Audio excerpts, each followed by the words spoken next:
বিসমিল্লাহির রহমানির রহিম। ব্যবস্থাপনা বিভাগের অনার্স চতুর্থ বর্ষের ছাত্রীরা, তোমরা আমার অনেক অনেক শুভেচ্ছা নাও। আমি নুরুন্নেসা ফাতেমা, প্রভাষক ব্যবস্থাপনা বিভাগ। এর আগের ক্লাসে আমরা ক্যাপিটাল বাজেটিংয়ের কিছু অঙ্ক করেছিলাম, পেব্যাক পিরিয়ড এবং এভারেজ রেট অফ রিটার্ন, সংক্ষেপে ARR। তো আশা করি তোমরা ক্লাসগুলো ফলো করছো।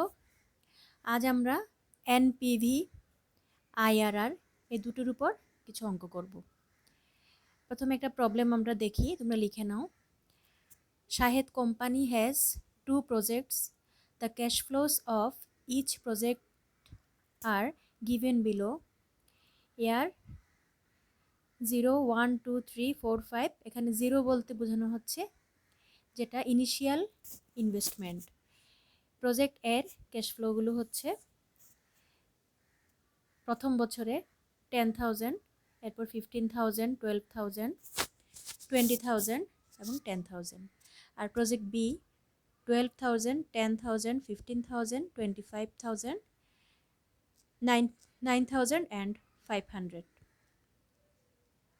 এবং দুটোর প্রজেক্টেরই ইনিশিয়াল ইনভেস্টমেন্ট হচ্ছে 50,000। এখানে আরও দেওয়া আছে স্ক্র্যাপ ভ্যালুস দেওয়া আছে।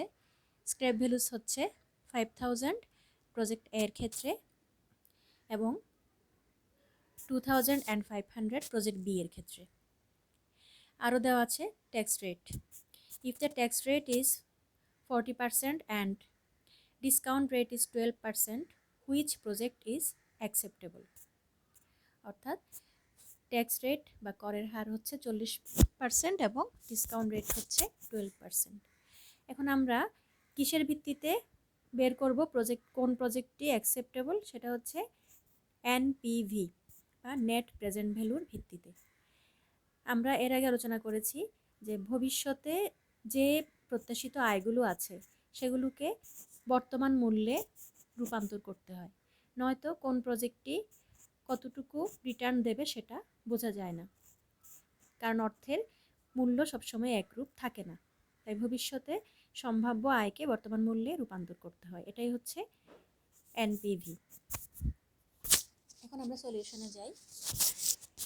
এখানে যেহেতু স্ক্র্যাপ ভ্যালু দেওয়া আছে, আমরা ডেপ্রিসিয়েশনটা বের করব, কারণ যে কোনো পণ্যের উপর, অর্থের উপর ডেপ্রিসিয়েশন যখন ট্যাক্স রেট যখন বের করতে হবে, ট্যাক্স যখন বের করতে হবে, নির্ধারণ করতে হবে, তখন আগে আমাদের ডেপ্রিসিয়েশনটা বাদ দিতে হয়। এই কারণে আমরা ডেপ্রিসিয়েশনটা আগে বের করব। ডেপ্রিসিয়েশন বের করার সূত্র হচ্ছে cost of project minus scrap value divided by duration of project. তো আমরা প্রজেক্ট এর ক্ষেত্রে আগে দেখি। এখানে কস্ট অফ প্রজেক্ট ছিল 50,000, যেটা ইনিশিয়াল ইনভেস্টমেন্ট, এবং স্ক্র্যাপ ভ্যালু হচ্ছে 5,000। তাহলে আমরা পেলাম 9,000। এরপর আসো আমরা একটা টেবিল দেখি। Table for calculation of present value. Present value বের করার জন্য আমাদেরকে একটি ক্যালকুলেশন করতে হচ্ছে। এখানে ইয়ারগুলো দেওয়া আছে, তারপর ক্যাশ ফ্লো বিফোর ট্যাক্স, তো যেটা দেওয়া আছে এবং ট্যাক্স ধরার আগে সেটাকে বলা হচ্ছে CFBT, cash flow before tax. এরপর আমরা ডেপ্রিসিয়েশন যেটা বের করেছি, তারপর আর্নিং বিফোর ট্যাক্স, এটা হচ্ছে ডেপ্রিসিয়েশন বাদ দেওয়ার পরে এবং ট্যাক্স ধরার আগে যে আর্নিংটা। এরপরে ট্যাক্স রেট 40%, অর্থাৎ আর্নিং বিফোর ট্যাক্সের উপরে 40% ট্যাক্স ধরা হবে। তারপর আর্নিং আফটার ট্যাক্স, অর্থাৎ এই আর্নিং বিফোর ট্যাক্স থেকে ট্যাক্স যেটা আমরা বের করেছি সেটা বাদ দেব, তাহলে আমরা পাচ্ছি আর্নিং আফটার ট্যাক্স। তারপর আমরা CFAT, cash flow after tax বের করতে পারবো। ক্যাশ ফ্লো আফটার ট্যাক্স কীভাবে বের করব?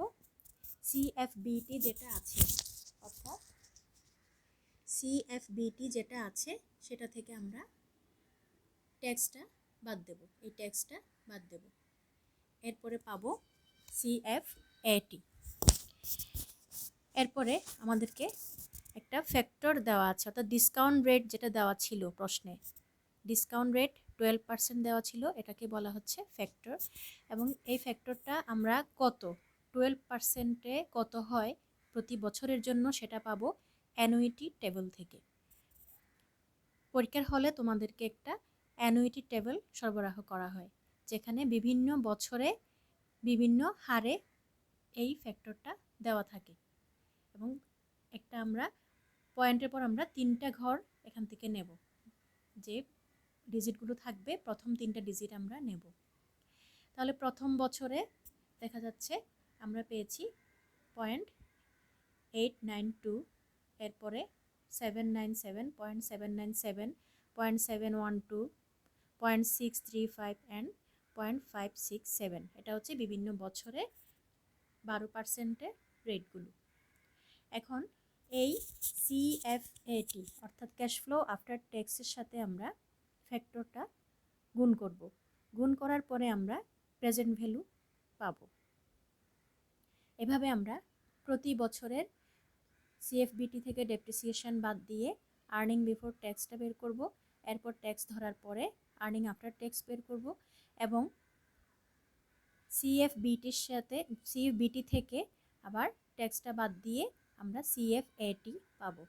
এরপরে এর সাথে ফ্যাক্টরটা গুণ করে প্রেজেন্ট ভ্যালু পাবো। তাহলে সবগুলো প্রেজেন্ট ভ্যালু এবার আমরা যোগ করছি। এখানে হয়েছে 41,644। এটা হচ্ছে টোটাল পিভি, অর্থাৎ বর্তমান মূল্যে রূপান্তর করার পরে যে টোটালটা হয়েছে। এরপর আমাদেরকে বের করতে হবে এনপিভি অর্থাৎ নেট প্রেজেন্ট ভ্যালু। এটার সূত্র হচ্ছে কি, PV of NCB minus PV of NCO. এখানে পিভি টোটাল পিভিটাই হচ্ছে এনসিবি অর্থাৎ নেট ক্যাশ বেনিফিট, যেটাকে আমরা সিএফএটিও বলি। সেটার যে প্রেজেন্ট ভ্যালু বের করা হলো তার টোটাল থেকে আমরা পিভি অফ এনসিও, এখানে আসলে পিভি বলার দরকার নেই, এনসিও বললেই হয়, কারণ নেট ক্যাশ আউটলে যেটা আমি প্রথমে ইনিশিয়াল ইনভেস্টমেন্ট হিসেবে দিয়েছি, সেটার কিন্তু কোনো প্রেজেন্ট ভ্যালু বের করতে হয় না। প্রেজেন্ট ভ্যালু বের করতে হয় প্রত্যাশিত ভবিষ্যৎ আয় থেকে। সুতরাং এখানে প্রেজেন্ট ভ্যালু দরকার নেই, যে অ্যামাউন্টটা দেওয়া আছে সেটাই হচ্ছে এনসিও, নেট ক্যাশ আউটলে বা এনসিবি, সিএফ ইনিশিয়াল ইনভেস্টমেন্টও এটাকে বলা হয়। তাহলে আমরা বিয়োগ করে পাচ্ছি, দেখা যাচ্ছে এখানে নেগেটিভ ফিগার এসেছে। 5,521। তাহলে আমরা দেখতে পাচ্ছি এখানে এনপিভি নেগেটিভ হয়েছে। এরপর আমরা আবার যাব প্রজেক্ট বি এর ক্ষেত্রে। একইভাবে আমরা ডেপ্রিসিয়েশন বের করব। Cost of project minus scrap value, duration of project. তাহলে আমরা এইভাবে পেলাম 9,500। এরপর আমরা আবার টেবল করব প্রেজেন্ট ভ্যালু ক্যালকুলেশন করার জন্য। তাহলে এখানে দেখো আবার প্রতিটা বছরের দেওয়া আছে সিএফবিটি গুলো আমরা আবার লিখলাম যেভাবে প্রশ্নে দেওয়া ছিল। ডেপ্রিসিয়েশন যেটা আমরা বের করলাম এবং এটা বিয়োগ করে আবার আর্নিং বিফোর ট্যাক্স। এখানে দেখো এখানে ডেপ্রিসিয়েশন সমান এসেছে, এজন্য এটা 0 হয়ে গেল। তারপর আবার এটার উপরে ট্যাক্স ধরবো, আর্নিং বিফোর ট্যাক্সের উপর 40% ট্যাক্স ধরবো। এই অ্যামাউন্টগুলো আসবে পঞ্চম বছরে যথারীতি 0। তারপর আমরা এই ট্যাক্স রেটটা যেটা আমরা বের করেছি সেটা বিয়োগ করে আর্নিং আফটার ট্যাক্সগুলো বের করব। তারপর আবার আমরা সিএফবিটি ক্যাশ ফ্লো বিফোর ট্যাক্স থেকে ট্যাক্সগুলো বাদ দিয়ে আবার আমরা পাচ্ছি সিএফএটি, যে ট্যাক্সটা আমরা বের করেছি সেটা এখান থেকে সিএফবিটি থেকে বাদ যাবে। তারপর আমরা পেলাম সিএফএটি বা cash flow after tax.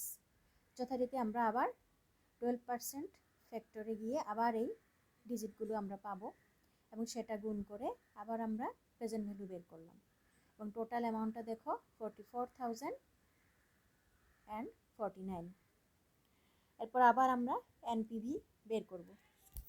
NPV বের করার জন্য আবার আমরা টোটাল প্রেজেন্ট ভ্যালু থেকে ইনিশিয়াল ইনভেস্টমেন্টটা বাদ দেব। তাহলে আবার দেখো এটাও নেগেটিভ ফিগার এসেছে, 5,951।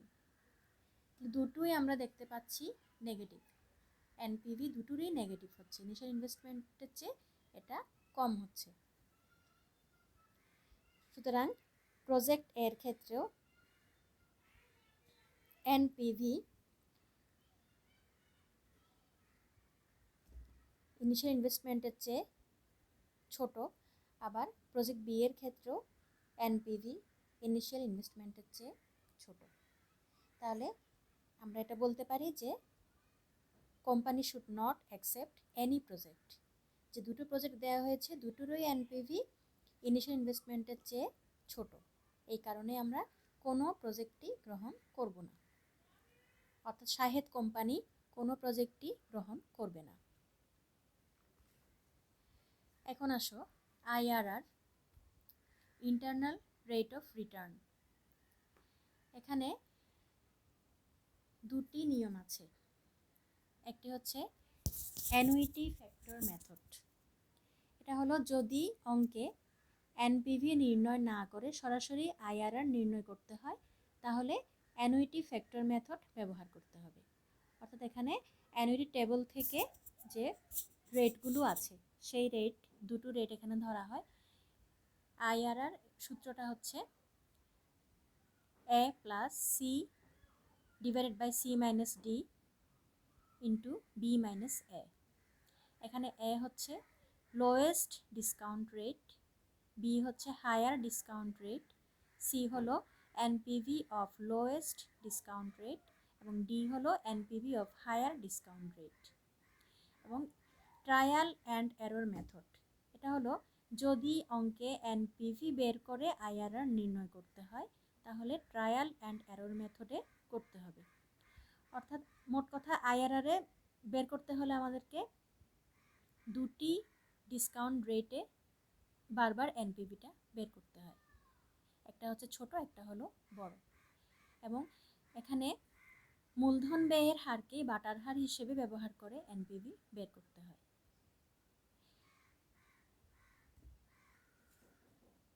স্টেপ 2 হচ্ছে এনপিভির মান পজিটিভ হলে বাটার হার বাড়িয়ে আবার একটি এনপিভি বের করতে হবে, যতক্ষণ পর্যন্ত নেগেটিভ না হয়। পক্ষান্তরে এনপিভির মান নেগেটিভ হলে বাটার হার কমাতে হবে, যতক্ষণ পর্যন্ত পজিটিভ না হয়। এভাবে বাটার হার বাড়িয়ে কমিয়ে আইআরআর নির্ণয় করতে হয়, এনপিভিটাকে নির্ণয় করতে হয়, এজন্য এটাকে বলা হয় ট্রায়াল অ্যান্ড এরর মেথড। তবে এই হ্রাস বৃদ্ধির হার 5% থেকে 10%-এর মধ্যে হওয়া ভালো। আমরা এবার একটা অঙ্ক করছি, যেটাতে একসাথে আমরা কয়েকটা রিকোয়ারমেন্ট পাচ্ছি, তোমরা লিখে নাও।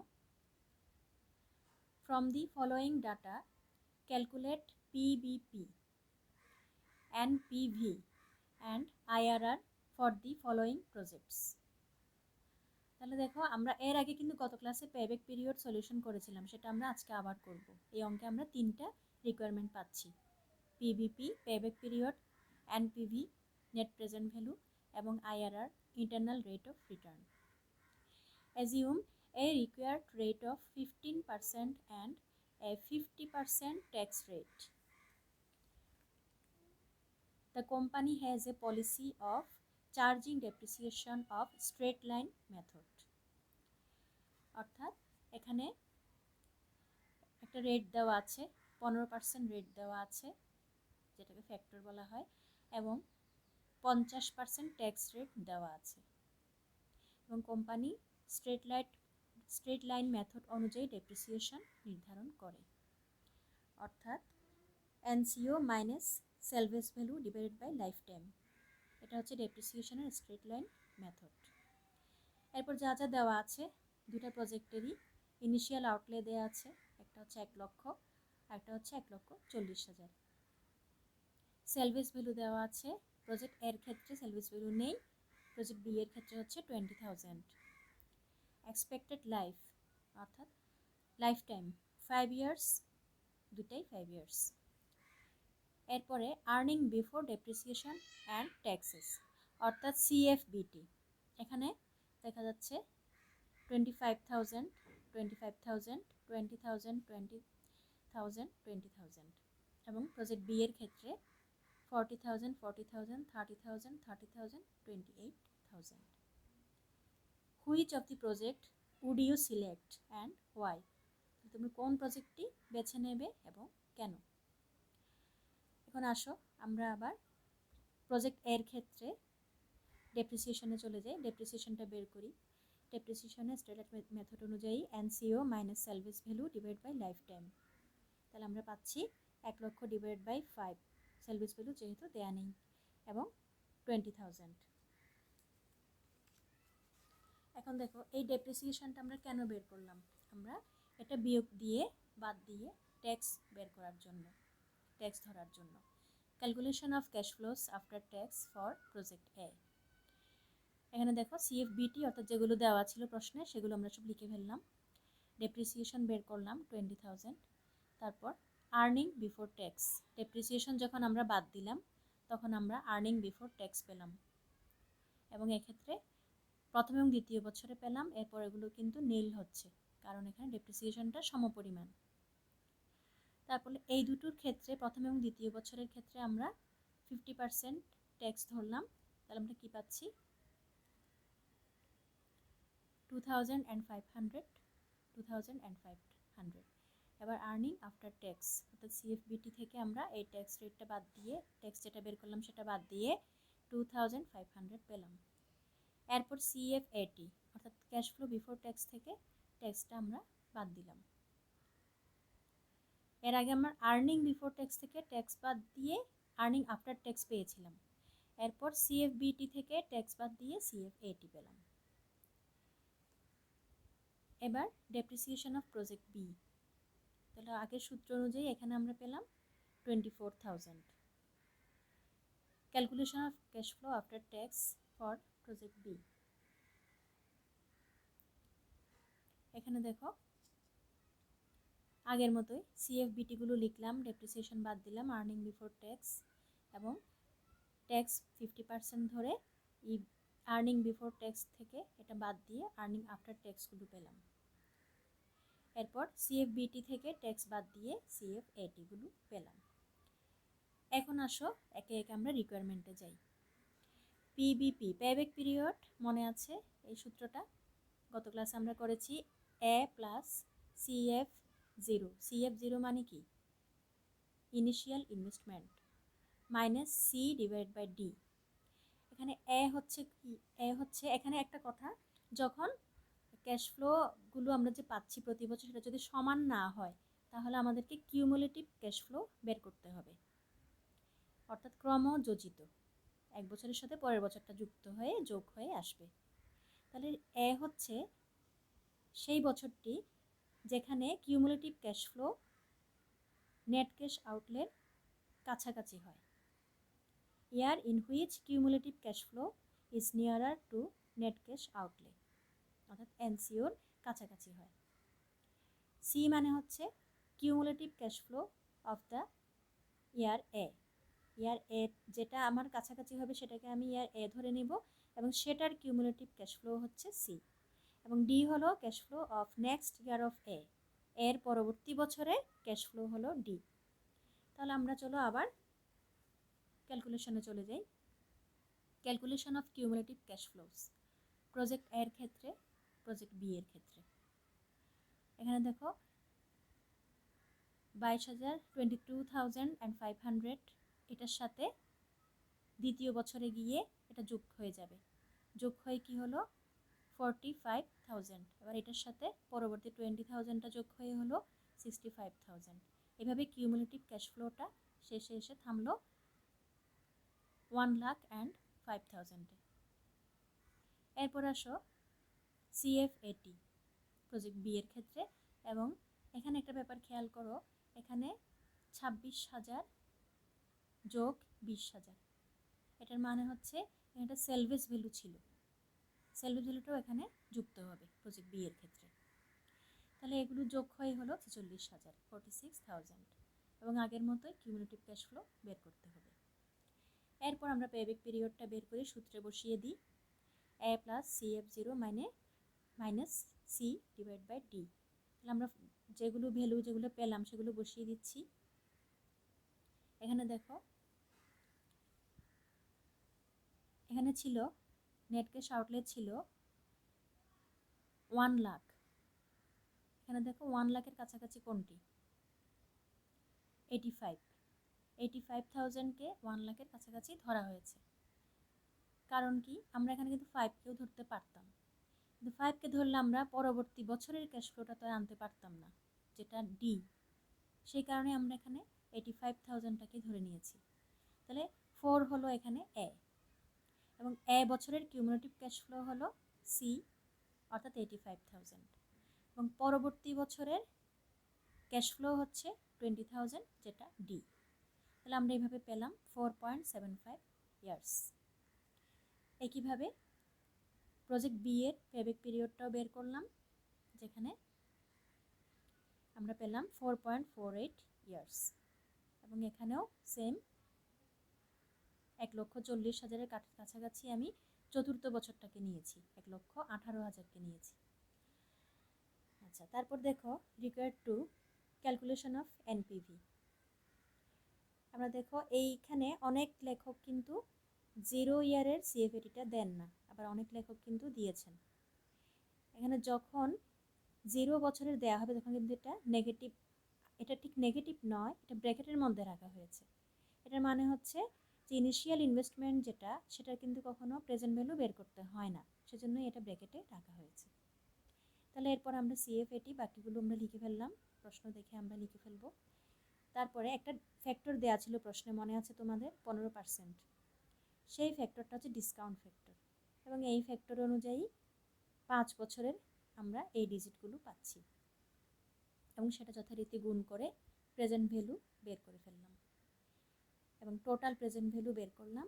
এবং এটা অবশ্যই কিন্তু, যেহেতু এটা ব্র্যাকেটে রাখা হয়েছে, তাই কিন্তু এটাও নেগেটিভ ফিগার এসেছে, এবং এটাও ব্র্যাকেটে দেখানো হচ্ছে। কিন্তু তোমরা ইচ্ছা করলে এই 0 ইয়ার্সটা বাদ দিয়েও করতে পারো, তোমরা 1 থেকে শুরু করতে পারো। প্রজেক্ট বি এর ক্ষেত্রেও সেম।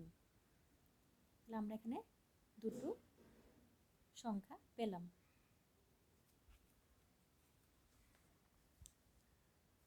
এখন আসো রিকোয়ার্ড 3, অর্থাৎ আইআরআর বের করতে হবে। আমরা এর আগে এনপিভিটা বের করেছি, রিকোয়ারমেন্ট 2 ছিল এনপিভি বের করা। এখন আইআরআর বের করব, রিকোয়ার্ড 3।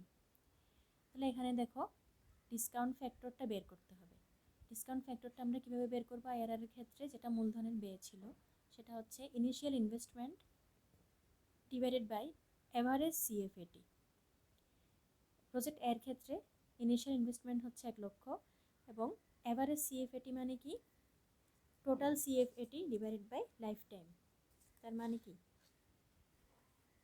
এই যে সিএফ এটিগুলো, এগুলো যোগ করব, এগুলো যোগ করে আমরা 5 দিয়ে ভাগ করলে এই অ্যামাউন্টটা আসবে, 21,000 এই অ্যামাউন্টটা আসবে। এখন দেখো, এই যে আমরা ফ্যাক্টর বের করলাম, এই ফ্যাক্টরটা কি? আমরা প্রশ্নে যেটা দেওয়া ছিল সেটা ছিল 12% একটা দেওয়া ছিল না, সেটা ছিল এনপিভি বের করার জন্য। এনপিভি বের করার জন্য আমাদের 12% ফ্যাক্টরটা আমরা ইউজ করেছিলাম, কিন্তু আমরা আইআরআর বের করার জন্য ফ্যাক্টরটা এইভাবে বের করব, initial investment divide by average CFAT. এখন এই ফ্যাক্টরটা কোথায় আছে, কোন রেটের মাঝখানে এই সংখ্যাটা আছে, সেটা আমরা দেখব। দেখো, as the project life is 5 years, we shall find out the factor 4.762 from annuity table. একটা annuity table তোমাদেরকে সংগ্রহ করা হবে, এবং সেখানে দেখা যাবে it is seen from the annuity table that 4.762 lies somewhere between 1% and 2% in 5 years line, অর্থাৎ 1% এবং 2%-এর মাঝামাঝি এই সংখ্যাটা পাওয়া যাচ্ছে। তাহলে আমাদেরকে এটাকে লোয়েস্ট ডিসকাউন্ট রেট, এটাকে হায়ার ডিসকাউন্ট রেট ধরে অঙ্ক করতে হবে। আমরা ট্রায়াল দেব। Now we shall trial 1% and 2% factor. তাহলে আমাদের কী করতে হবে? সিএফএটিগুলো আমরা বসিয়ে দেব। 1% ডিসকাউন্ট ফ্যাক্টরে আমরা অ্যানুইটি টেবল থেকে এই সংখ্যাগুলো পাবো। আমরা ইচ্ছা করলে 3টি ডিজিটও রাখতে পারি, এখানে 4টা ডিজিট রেখেছি, 3টে ডিজিটও ধরা যাবে। এবার আমরা এগুলো গুণ করে পিভিগুলো বের করলাম, প্রেজেন্ট ভ্যালুগুলো বের করলাম, এবং আবার হায়ার ডিসকাউন্ট রেটে অর্থাৎ 2%-এ গিয়ে আরও কিছু ডিজিট আমরা পাচ্ছি, ফ্যাক্টর ডিজিট পাচ্ছি, এবং সেগুলোরও প্রেজেন্ট ভ্যালু আমরা বের করব দুইটা গুণ করে। তাহলে দেখো এবার এগুলো যোগ করব, পিভিগুলো যোগ করব। এখন আমরা এনপিভি কীভাবে বের করি? Total present value minus cash outlay বা এনসিও। তাহলে এখন দেখো লোয়েস্ট ডিসকাউন্ট রেটে, এটা লোয়েস্ট হবে, লোয়েস্ট ডিসকাউন্ট রেটে প্রেজেন্ট ভ্যালু অর্থাৎ টোটাল প্রেজেন্ট ভ্যালু যেটা আমরা পেয়েছি এই যোগ করে সেটা মাইনাস এনসিও বা নেট ক্যাশ আউটলে 1 লক্ষ। তাহলে কত হলো? 1986। এবার হায়ার ডিসকাউন্ট রেট অর্থাৎ 2% এনপিভি কত পেলাম? এখানে একটা পজিটিভ আসবে একটা নেগেটিভ আসবে, কিন্তু সবসময় এরকমই হয়, একটা পজিটিভ থাকবে একটা নেগেটিভ থাকবে, এটা কিন্তু নেগেটিভ এসেছে।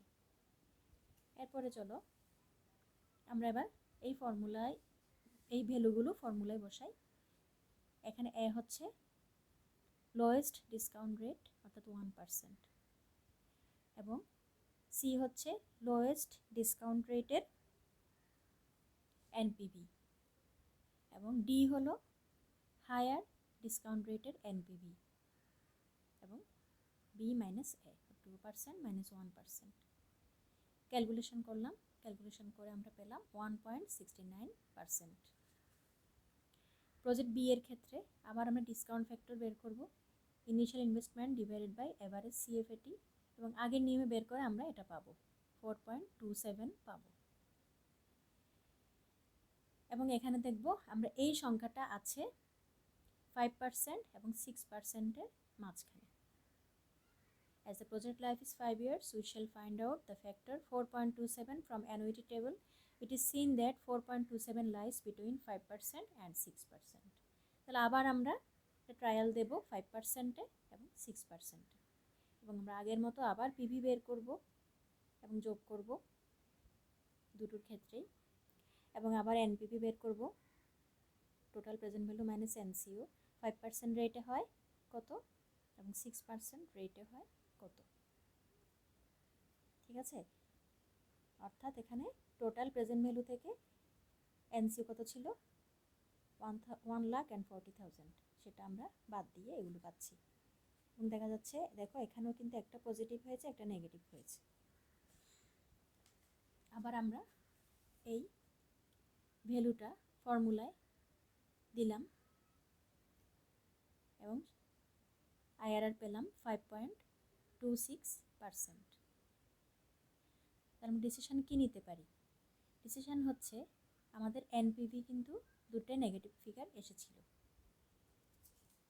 তোমরা দেখো এনপিভি দুটোই কিন্তু নেগেটিভ ফিগার এসেছিল, এবং দেখা যাচ্ছে